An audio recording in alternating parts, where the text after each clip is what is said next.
আমি কুদ্দুস খান। আমার বন্ধুবর বিজয় বহরের একটি কার্যকরী কমিটি লিস্ট দিয়েছেন। তা দেখে মনে হবে ক্যালিফোর্নিয়ায় বসবাসরত সকল বাঙালি অ্যাক্টিভিস্টই এই লিস্টে রয়েছেন। আবার এর মধ্যে অনেকে এরশাদ বাণিজ্যের বড় টাকার অংশীদারও রয়েছেন। বিজয় বহরের প্রয়োজনীয়তা কতটুকু তা আজ বেগে দেখতে হবে।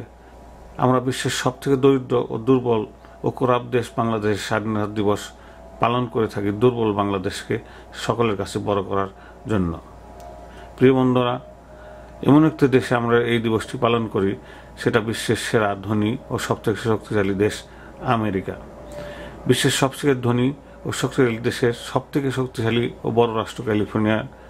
সেই ক্যালিফোর্নিয়ার সবথেকে বড় ও সবথেকে জনপ্রিয় রাস্তা বন্ধ করে সবথেকে দুর্বল রাষ্ট্রের স্বাধীনতা দিবস পালন করে থাকি।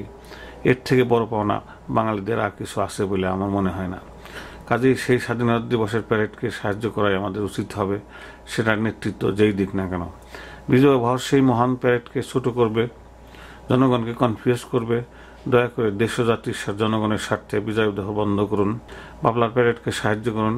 আমরা জানি বিজয় বহর বাবলার এক অংশের সাহায্য নিয়ে পালিত হচ্ছে, তবে কেন এই বিজয় বহর? আমেরিকার মতো দেশে রাস্তা বন্ধ করে বাংলাদেশের স্বাধীনতা পালন করা, এর থেকে বড় কিছু হতে পারে না। প্রিয় বন্ধুরা, ভুল আমরা সকলেই করেছি, এখন সময় এসেছে সংশোধন করার।